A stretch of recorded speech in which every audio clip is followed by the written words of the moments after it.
10:15 in the morning. The Arabian Sea.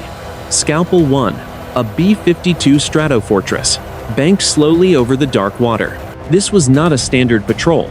The crew was testing a digital mask that made their massive bomber look like a civilian airliner. They did not know that the mask was already starting to slip. The sun sat high and white in a cloudless sky. Below, the water was a deep and endless blue. At 35,000 feet, the air was thin and freezing. The 8 engines of the Stratofortress left long white trails against the empty horizon.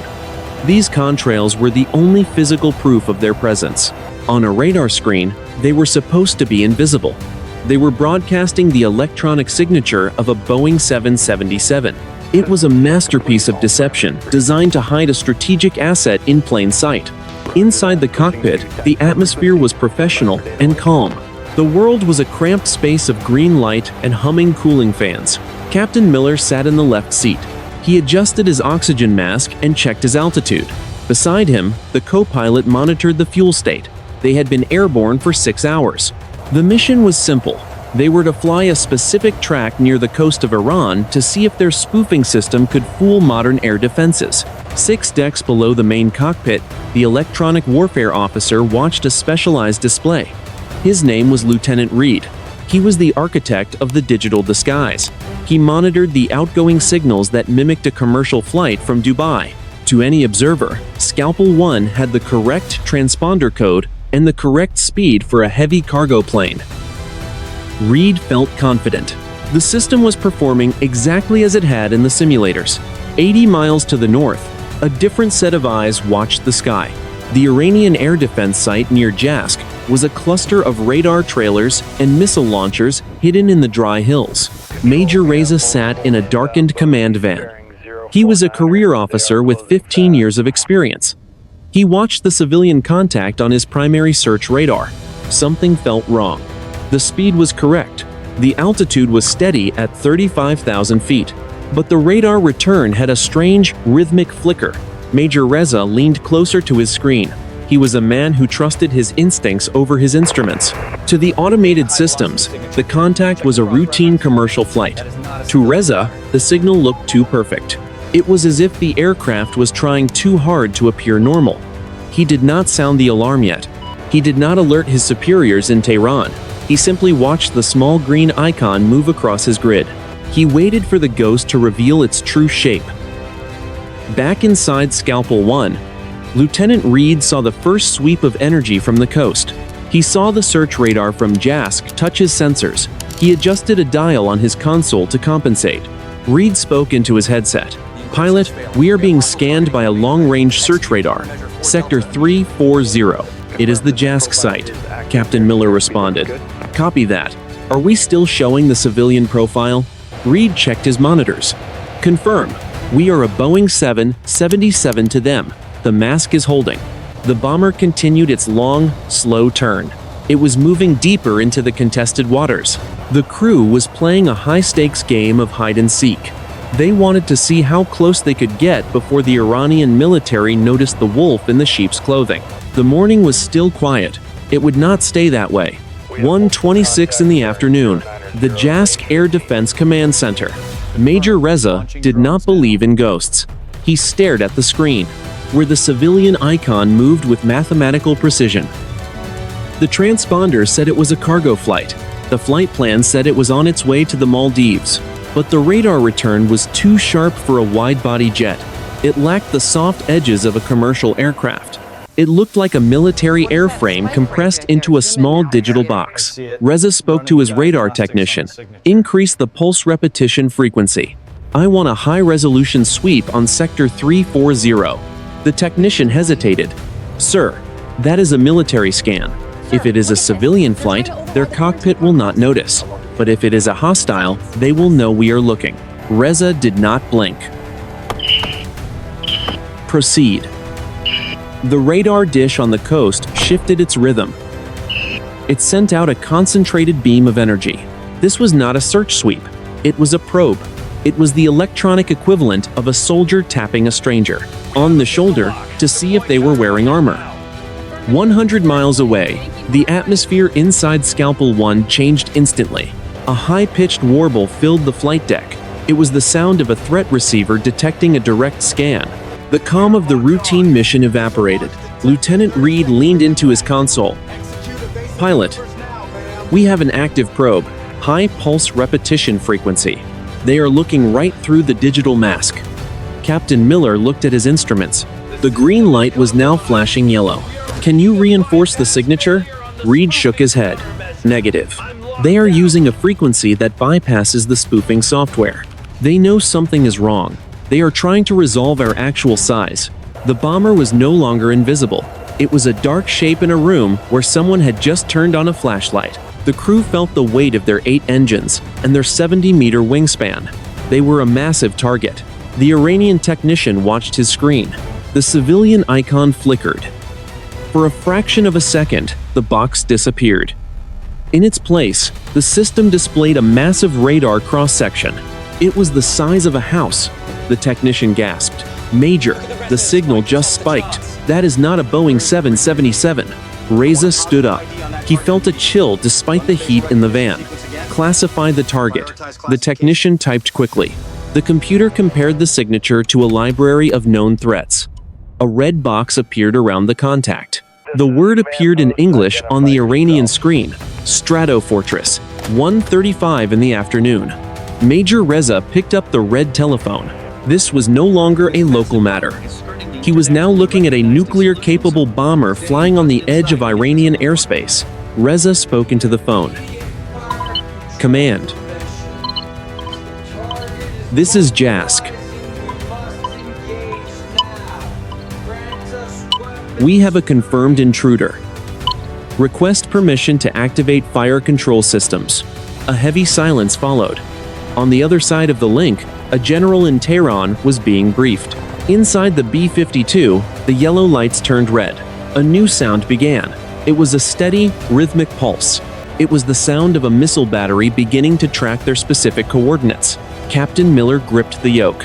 "Control. This is Scalpel One. We are being spiked." "Say again."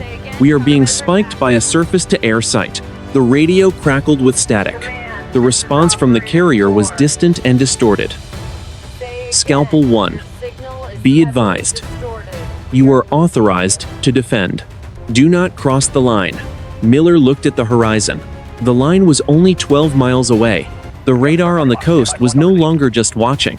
It was aiming. 136 in the Iranian site at Jask was no longer just curious. It was aggressive.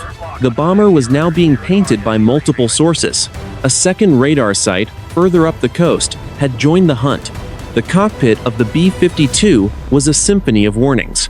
The electronic warfare system was chirping in a high, urgent tone. Every few seconds, a loud buzz vibrated through the pilot's headset. It was the sound of a radar beam sweeping over the fuselage and wings. Captain Miller looked out the side window. The world looked peaceful, but he knew the air around them was now thick with invisible energy. "Reed, give me a status on the spoofing system." Reed did not look up. "The system is offline, Captain. It is useless now. They have our actual signature. We are a giant red dot on their map." Miller keyed his radio. "Lincoln Control. This is Scalpel One. Our mask is compromised. We are being painted by multiple sites. Requesting immediate tactical update. Hundreds of miles to the south, the Combat Information Center of the USS Abraham Lincoln was in a state of controlled chaos. The Combat Information Center of the USS Abraham Lincoln was in a state of controlled chaos. The carrier was the heart of the strike group. On a large blue screen, a single yellow icon represented the B-52. It was surrounded by red circles. The controller responded. "Scalpel One. This is Lincoln Control. We see the activity. We are vectoring 2 F-18 Hornets to your position. They are 6 minutes out. Maintain your track. Do not deviate into their airspace." Miller felt the tension in his shoulders. "Copy, Lincoln. We are staying on the line." But the line is getting very thin. Inside the command van at Jask, Major Reza was receiving a flood of data. His technicians were shouting. The Stratofortress was less than 20 miles from the maritime border. To the Iranian military, this was a provocation. A heavy bomber with a massive payload was flying a pattern that looked like a dry run for a cruise missile launch. Reza spoke into his headset. "Command, target is maintaining altitude. It is not turning away. We are at Stage 2 readiness." The voice of the general in Tehran was cold. "If they cross the line, you have authority to engage. Do not let them penetrate the 12-mile limit." Reza looked at his hand. It was steady. He reached for the switch that would energize the fire control computer. This was the final step before the missiles could be told where to fly. The B-52 continued its steady path. The crew felt the invisible noose tightening. Neither side was willing to move first. 1:42 in the afternoon. The sky was still blue, but the peace was gone. 1:43 in the afternoon. The Iranian coast. The S-300 missile battery near Jask began its final power sequence. On the ground, the massive metal tubes containing the interceptors began to tilt upward.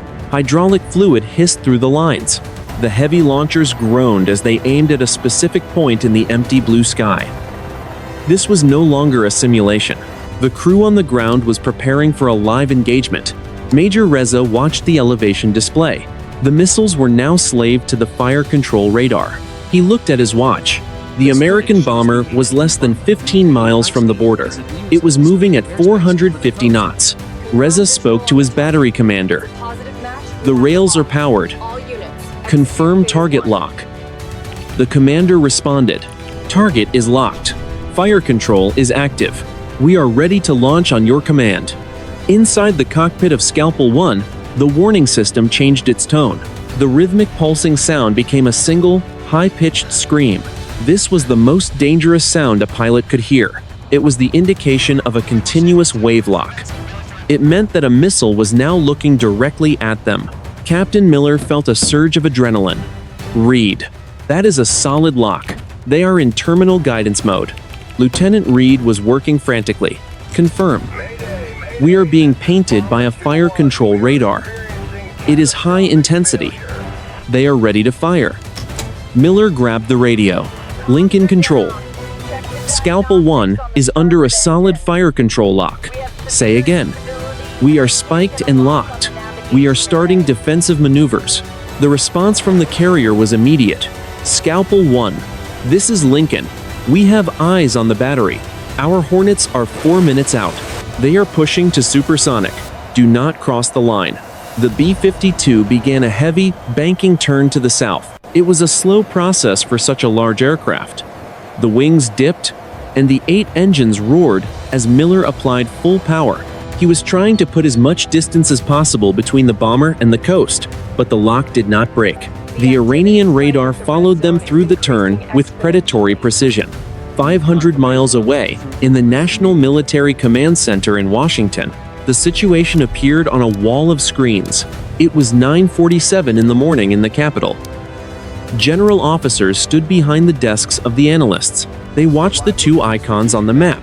The red icon of the missile site was linked to the yellow icon of the B-52 by a thin, jagged line. That line represented the fire control lock. A colonel spoke into a secure phone. "Get the State Department on the line. We need the hot link to Tehran. Now." Back in the Arabian Sea, the 2 F-18 Hornets were screaming through the air. They were at 40,000 feet, trailing long white plumes. Their own radars were now active, looking for the Jask battery. The sky was becoming crowded with electronic signals. Inside the Iranian command van, the technician shouted, "Major, we have 2 fast movers approaching from the south. High speed. They are military aircraft." Major Reza did not look away from the bomber. "Ignore the fighters for now. Keep the lock on the heavy. If it crosses the 12-mile limit, fire 2 missiles." The B-52 was now only 13 miles from the line. The 58-second window was about to begin. 1:51 in the afternoon. The Arabian Sea. The vibration in the cockpit of Scalpel One was no longer just from the engines. It was the physical sensation of a heavy bomber being pushed to its structural limits. Captain Miller had the yoke turned hard to the right. The massive wings flexed as the aircraft fought the turn. The G-force was low by fighter standards, but for a B-52, the maneuver was violent. The high-pitched scream of the fire control lock was now the only sound that mattered. It was a constant, piercing reminder that a radar beam was focused on them like a laser. Miller spoke over the internal comms. His voice was flat and disciplined. "We are committed to the turn. Reed, give me everything you have." Lieutenant Reed was no longer just monitoring. He was fighting. He flipped the guards off a row of switches labeled jamming. "I am pushing high-gain noise across the entire X-band. I am trying to wash out their range gate, but they are burning through. They have too much power." In the back of the aircraft, the crew began the final checklists. This was the dark ritual performed when an engagement was considered certain. It was not a drill. The co-pilot began the call and response. "Oxygen to 100%. 100%, Miller responded. "Loose items secured. Seat pins removed. Minimum survival kits checked. Confirmed." The checklist was designed to prepare the human body for the shock of an explosion or the violence of an ejection. In the B-52, the crew did not all exit the same way. The pilots and electronic warfare officers would go up. The navigators would be fired downward. It was a terrifying, disjointed way to leave an airplane. Every man in the crew felt the weight of the metal seat beneath him. 1:53 in the afternoon. The Iranian command van, Major Reza, stood behind the radar technician. The screen was a mess of white static. The American bomber was pumping out a massive amount of electronic noise. It was trying to hide in a cloud of its own making. But the S-300 system was sophisticated. It used a home-on-jam feature. The computer began to ignore the noise and simply track the source of the interference. The technician looked up. "The target is maneuvering hard. They are dropping chaff. But I still have a solid track. The lock is holding." The battery commander held his hand over the launch button. "We are at the 13-mile mark. They are turning, but they are still in the kill zone."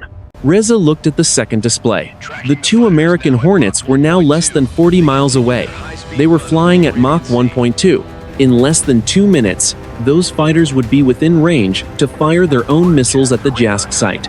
The entire sector was a powder keg. If the battery fired at the bomber, the Hornets would fire at the battery. It was a cycle of destruction that would be impossible to stop once it started. 1:55 in the afternoon. Inside Scalpel One, the air was cold, but Captain Miller was sweating beneath his flight suit. He looked at the digital map. They were 12.5 miles from the Iranian border. They were skimming the very edge of international law. "Control. This is Scalpel One," Miller said. "We are finishing the defensive turn. We are at the limit. If they fire, we have no room to maneuver." Requesting status of the Hornets. The voice from the carrier was urgent. "Scalpel One. The Hornets have a lock on the radar site. They are authorized to suppress if a launch is detected. Hang on." The electronic warfare suite suddenly chirped a new, more aggressive warning. The Iranian radar had just increased its power to the maximum setting. This was the final step. The system was now providing the precise data needed for the missile seeker to take over. The 58-second window was about to open. The world was one finger twitch away from a regional war. The morning was over. The crisis had arrived. 1:57 in the afternoon. The Arabian Sea. The clock began to count.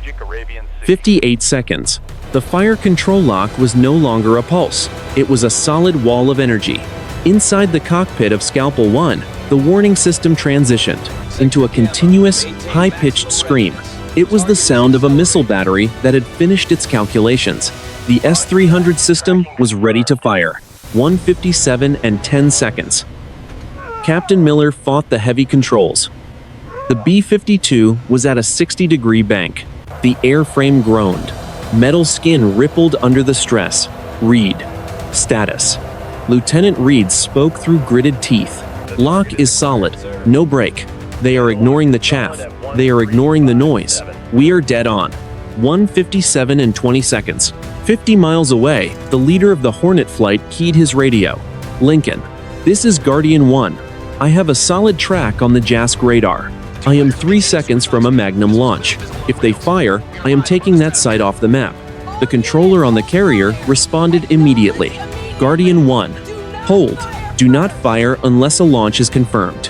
Repeat. Do not fire first. 1:57 and 30 seconds. Inside the Iranian command van, the air was freezing, but Major Reza was hot. The radar screen showed the massive American bomber at exactly 12 miles. It was on the line. 1 inch further, and it would be inside sovereign territory. The automated fire control system flashed a red prompt on his display. Target in range. The battery commander looked at Reza. His hand was on the launch key. Major, give the order. Reza stared at the green icon. He saw the 2 fast movers closing in from the south. He knew what would happen. The moment he turned that key, the bomber would die. Then his sight would die. Then the region would burn. 1:57 and 40 seconds. Checklist complete, the co-pilot shouted. We are ready. Captain Miller looked at the red warning light. It was the only thing in his world. He waited for the flash of light on the horizon. He waited for the missile to bridge the gap. He thought of the 6 men on his plane. He thought of the long flight home. 1:57 and 50 seconds. The Iranian commander's finger tightened on the key. The missile rails on the ground began their final vibration. The rocket motors were receiving the ignition sequence. 1:57 and 58 seconds. The screen in the command van was a blinding white. The B-52 was now at 11.9 miles. It had crossed the line. The commander shouted. Firing. 1:58 in the afternoon. The Iranian command van. The finger of the battery commander pressed the launch key. The electronic circuit closed. A signal traveled from the command van to the launcher on the hillside. Inside the launch tube, the ignition sequence for the first missile began. The world seemed to slow down for the men inside the van. They waited for the roar of the rocket motor. They waited for the vibration that would shake the earth. Then, the main display flickered. A red box appeared over the entire radar map. It was not a message from the American bomber. It was a command from the National Air Defense Headquarters in Tehran. The text was simple and absolute. Remote override, active. Engagement, terminated. The speakers in the van crackled. The voice of the general was no longer cold. It was frantic. Jask command. This is Tehran. Disengage. Disengage immediately. The Americans have initiated a priority link. This is a stand down. Do not fire. Major Reza stared at the screen. The launch sequence had been frozen in the final millisecond. The missile stayed in its tube. The hydraulic systems began to whine as they bled off pressure. The fire control radar shifted from a solid lock to a neutral search pattern. The predatory energy in the room vanished. 1:58 and 10 seconds. Inside the cockpit of Scalpel One, the silence was deafening. The high-pitched scream of the missile lock had stopped so abruptly that Captain Miller thought his headset had failed. He looked at the threat display. The red icons were gone. The radar energy hitting the plane had dropped to almost zero. Miller spoke into the radio. Reed. What just happened? Lieutenant Reed was staring at his sensors. He looked like he had seen a ghost. The lock is gone, Captain. They didn't just break the lock. They shut down the entire site. The radar is in standby mode. Miller did not hesitate. He pulled the yoke hard to the right. He used the momentum of the aircraft to swing the nose away from the coast. Lincoln control. Scalpel One. The spike is gone. Repeat. The fire control lock is broken. We are at 12.2 miles and widening the gap. The response from the carrier was breathless. Copy, Scalpel One. We are seeing a total stand down from the Iranian coast. All sites are going dark. Guardian flight. Return to station. Do not engage. The 2 F-18 Hornets pulled out of their attack runs. They banked away from the Jask battery, their own radars returning to a defensive scan. The tension that had been building for nearly an hour did not dissolve. It shattered. In Washington, the officials in the National Military Command Center watched the lines on the screen disconnect. The jagged line between the missile site and the bomber disappeared. A phone was placed back on its cradle.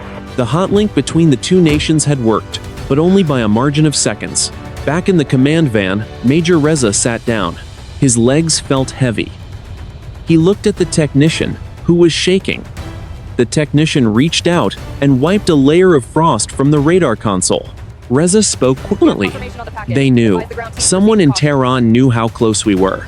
The technician nodded. The Americans contacted the ministry. They said the bomber had a technical malfunction with its navigation system. Reza looked back at the screen. The American bomber was now 20 miles away. It was a small green dot moving south. It looked harmless again. He knew the truth was different. The malfunction had been a lie to save face for both sides.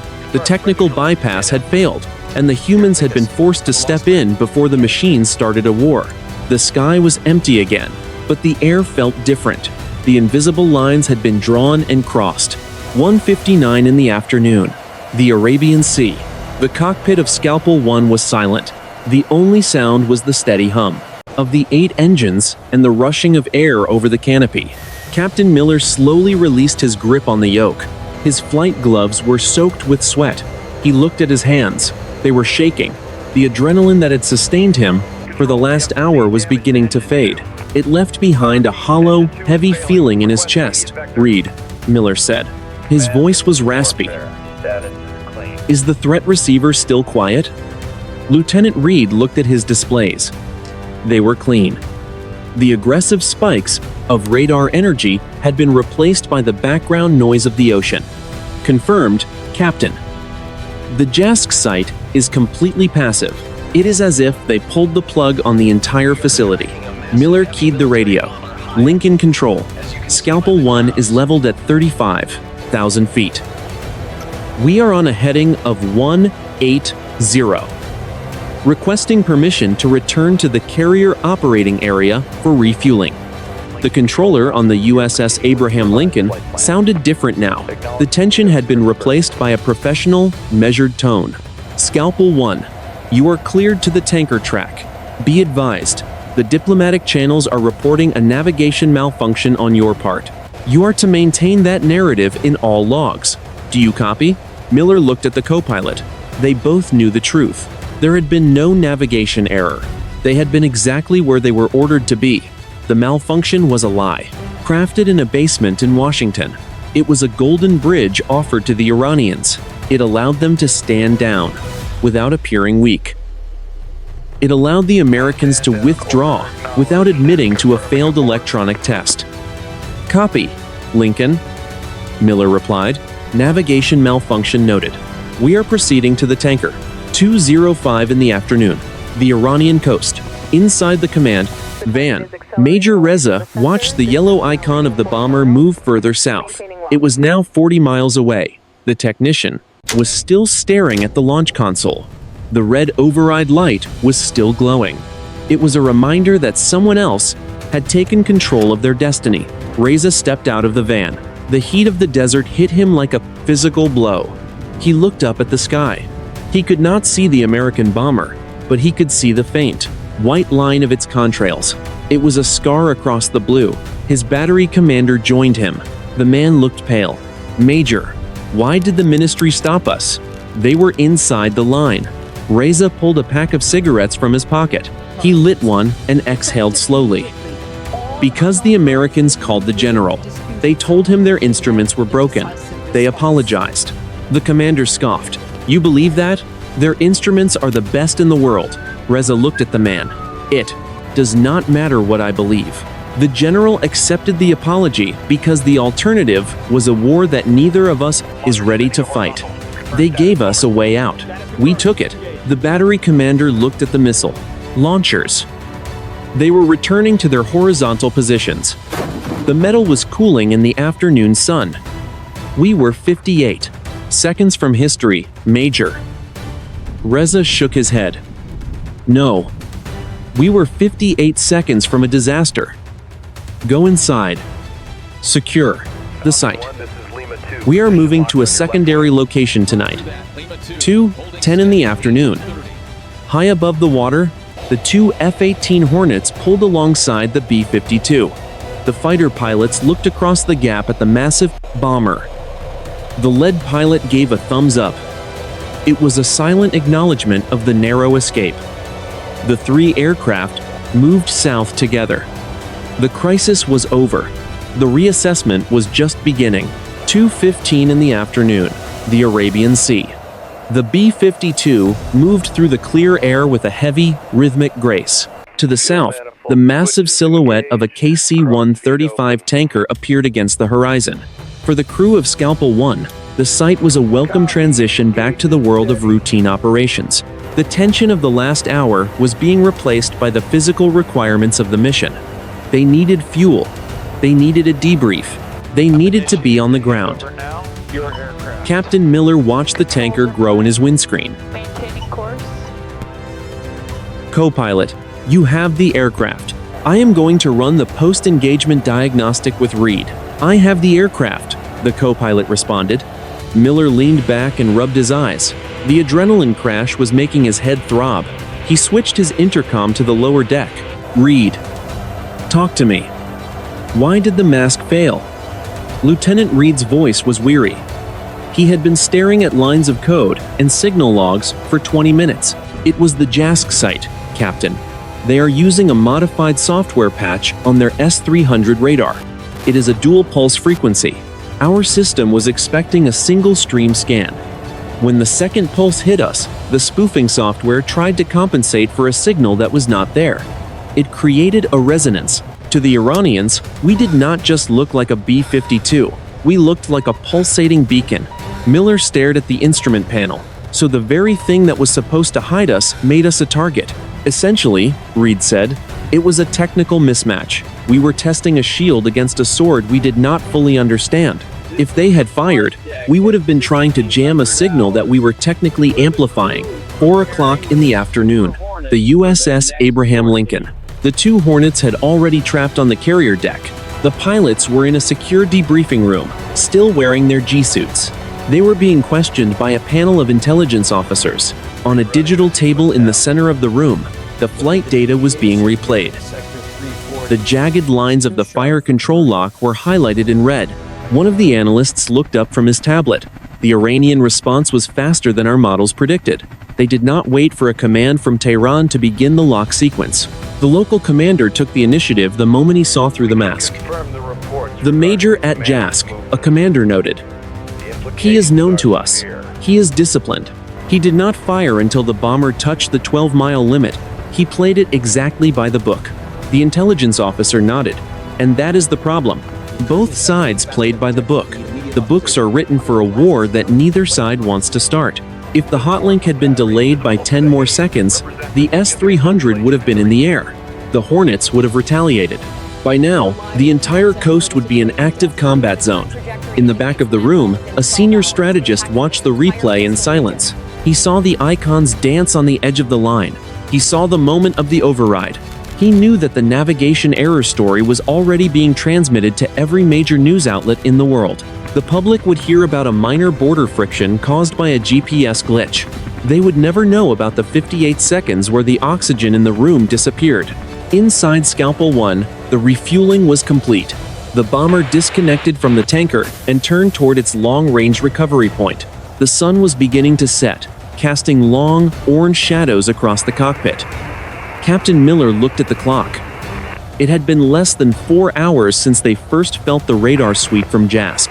In that time, the world had almost changed forever. He felt a sudden, sharp sense of isolation. They were 35,000 feet above the sea, carrying a secret that would be buried in a classified vault before they even landed. Reed, Miller said, make sure those logs are encrypted. I do not want a single byte of that resonance data sitting on an open server. Already done, Captain, Reed replied. The ghost is back in the box. The bomber flew on. The sea below turned to black. 3 days later, Barksdale Air Force Base, Louisiana. The humid morning air of the bayou was a world away from the thin, freezing atmosphere of the Arabian Sea. Captain Miller stood on the flight line, watching a maintenance crew crawl over the fuselage of Scalpel One. From the ground, the B-52 looked like a prehistoric monument of cold metal and rivets. It was hard to believe that this 60-year-old airframe had been the center of a 21st-century electronic storm. The mission was officially classified as a technical flight with minor navigational deviations. There would be no medals. There would be no public acknowledgement of how close they had come to the edge. The only evidence of the crisis was a new set of data points being analyzed by the Air Force Global Strike Command. In a windowless room across the base, a strategic assessment was underway. A group of analysts sat around a conference table, littered with coffee cups and printouts. The mood was somber. They were not celebrating a successful mission. They were dissecting a near disaster. The lead analyst tapped a pen on a graph, showing the dual pulse resonance. The takeaway from Scalpel One is clear. Our digital masking technology is only as good as our intelligence on the adversary's radar software. We went in with an outdated assumption of the foreign military code. That error almost cost us a strategic asset and 6 lives. A colonel leaned forward. It is more than just the code. It is the compression of time. 58 seconds. That is all the time we had between a routine patrol and a total war. The humans in the loop were nearly bypassed by the speed of the automated fire control systems. The assessment would eventually reach the highest levels of the defense headquarters facility. It would change the way the military forces approached electronic warfare in contested environments. The masking program would be suspended indefinitely. The lesson was expensive. In the age of high-speed digital detection, trying to hide in plain sight can sometimes create a target that is impossible to miss. In foreign territory, a similar assessment was being conducted. Major Reza had been debriefed and returned to his post at a coastal site. But his sight was no longer the same. The S-300 launchers were hidden under camouflage netting, and the radar was strictly limited to passive monitoring. The foreign military leadership had realized that their own automated systems were a double-edged sword. If they had fired, they would have been forced into a conflict they could not sustain. Modern warfare, the analysts on both sides agreed, was no longer just about who had the faster missile or the bigger bomb. It was about the integrity of the information on the screen. It was about the narrow, fragile space between a signal and a noise. Captain Miller walked away from the bomber and headed toward the squadron headquarters. He thought about the 58 seconds of the fire control lock. He remembered the sound of the scream in his headset. He knew that for the rest of his career, he would never look at a radar screen the same way. He would always see the ghost behind the icon. The coastal region was quiet again. The white contrails had long since drifted away and dissolved into the blue. The ships continued to sail, and the planes continued to fly. The line had been crossed, but it had not broken. The most advanced weapons in the world had been prepared for battle, but in the end, the most powerful tool had been a telephone and a lie. History had been decided not by the men who were ready to fire, but by the men who were brave enough to stop.